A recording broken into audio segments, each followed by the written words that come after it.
अस्सलामुअलैकुम, welcome to the farming tips. आज मैं आपको एप्पल फार्मिंग के बारे में बताऊंगा। एप्पल फार्मिंग यानी सेब के बागात के बारे में।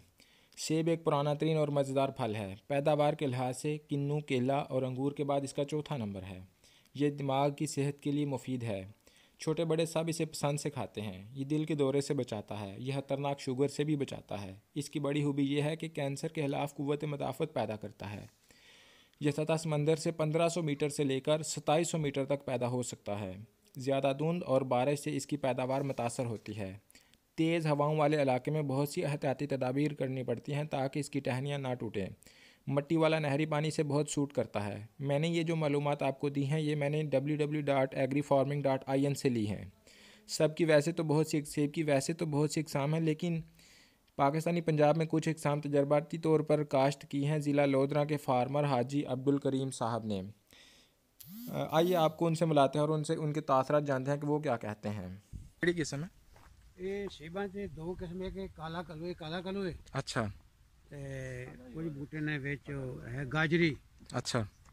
वो जेड़ा गोल्डन किस्म दा होंदा है ते जी जी लम्मे रखदे लीकां जी होंदियां ने जी जी ओनू कहंदे ने गाजरी। और ये जेड़ा है ना ये बिल्कुल सुरख होंदा है, गोल्डन इसदा नाम है गोल्डन। काला कलू बड़ा मशहूर है, तो ये पैदावार इन्ना चंगी चुकी। हां इसदा अच्छा मतलब है कि ए परला पौधा है। हाँ इसने मतलब है कि एक सीटे तो 6 दाने जड़े हैं ना, 5-6 दाने लगते हैं। तैयार हुए था। हां तैयार हुए तो पहला फल सी इसदा था। ठीक है। ऐसा था जो इसकी उम्र बड़ी होगी इंशाल्लाह। ये तुसी तजर्बाती बुनियाद ते लाया सी? तजर्बाती बुनियाद ते कितनी जगह ते लाया सा जे? ये है तो 5-6 मरले है। 5-6 मरले 15-16 पौधे है। ਇਹਦੀ ਨਰਸਰੀ ਤੁਹਾਨੂੰ ਕਿੰਨੇ ਦੀ ਮਿਲ ਗਈ ਸੀ? ये मैं उथों लेके आया कोयटे दे उतों। अच्छा कोयटे लेके आया था। ठीक है। हां जी। बाकी कोयटे ਤੋਂ किस रेट ਤੋਂ ਤੁਹਾਨੂੰ ਮਿਲੀ ਸੀ? कोयटे तो मेरा हाल याद कोई नहीं मैनू। अच्छा कोई 50 रुपए या 100 रुपए पौधा मिले होने। 50 रुपए 100 रुपए ठीक है।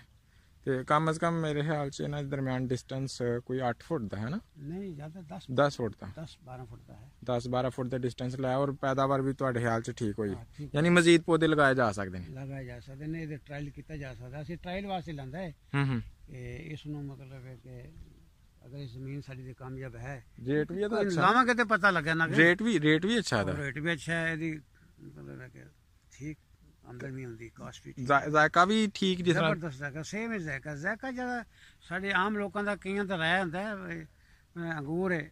ਅੰਗੂਰ ਜਨਾਬ ਵਾਲਾ ਠੰਡੇ ਇਲਾਕੇ ਦਾ ਫਲ ਹੈ। ਠੰਡੇ ਨਾਲ ਇਲਾਕੇ ਦਾ ਕੋਈ ਤਲਕ ਨਹੀਂ ਇਹਦਾ। ਜਦੋਂ ਠੰਡਾ ਮੌਸਮ ਹੁੰਦਾ ਹੈ ਉਦੋਂ ਮਤਲਬ ਹੈ ਕਿ ਪੱਤਰ ਹੀ ਸੱਟ ਜਾਂਦਾ, ਲੱਕੜੀਆਂ ਹੋ ਜਾਂਦੀਆਂ। ਹੁਣ ਠੰਡਾ ਮੌਸਮ ਆ ਗਿਆ ਨਾ, ਕਿਸੇ ਮੁਲਕ ਚ ਹੋਗਾ, ਕਿਸੇ ਜਗ੍ਹਾ ਤੇ ਹੋਗਾ, ਠੀਕ ਹੈ ਸਾਲ ਹੋ ਗਏ ਨੇ। ਠੀਕ ਹੈ। ਇਸ ਦਫਾ ਪਹਿਲਾ ਸਾਲ ਆਇਆ ਸੀ ਫਲ ਦਾ। ਠੀਕ ਹੈ। ਇਹਦੀ ਫਲ ਦੀ ਜਿਹੜੀ ਆਮਦ ਹੈ ਨਾ, 1-2 ਪੌਦੇ ਨੂੰ ਚੰਗਾ ਫਲ ਲੱਗਾ, ਬਾਕੀ ਨਹੀਂ ਲੱਗਾ।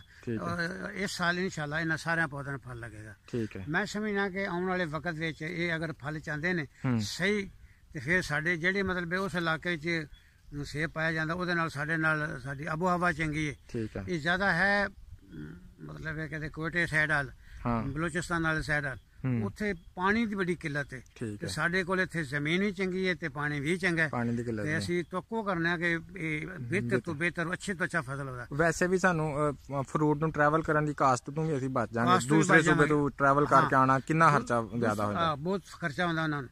ਦੂਸਰੀ ਗੱਲ ਇਹ ਹੈ ਕਿ ਉੱਥੇ ਮੈਂ ਜਿੱਥੇ ਇਥੋਂ ਲੈ ਕੇ ਆਇਆ ਉੱਥੇ ਜ਼ਮੀਨ ਜਿਹੜੀ ਹੈ ਨਾ, ਜ਼ਮੀਨ ਨਾਲ ਉਹਦੇ ਨਾਲ ਸਾਡੀ ਜ਼ਮੀਨ ਅਸਮਾਨ ਦਾ ਫਰਕ ਹੈ। ਸਾਡੀ 100% ਮਿੱਟੀ, ਉੱਥੇ 50% 60% ਮਿੱਟੀ ਹੈ। ਬਾਕੀ ਪਥਰੀਲਾ ਇਲਾਕਾ ਹੈ, ਕਿਸੇ ਜਗ੍ਹਾ ਤੇ ਕੋਈ ਰੇਤਲਾ ਇਲਾਕਾ ਹੈ। ਉਹਦੇ ਨਾਲ ਸਾਡੀ ਜ਼ਮੀਨ 'ਚ ਮੈਂ ਸਮਝਣਾ ਕਿ ਜ਼ਿਆਦਾ ਕਾਮਯਾਬ ਹੋਵੇਗਾ ਇਨਸ਼ਾਅੱਲਾ। ਠੀਕ ਹੈ। ਹਾਂ, ਮੌਸਮ ਮੁਤਾਬਕ ਫਲ ਵੀ ਸਹੀ ਲੈ ਰਿਹਾ।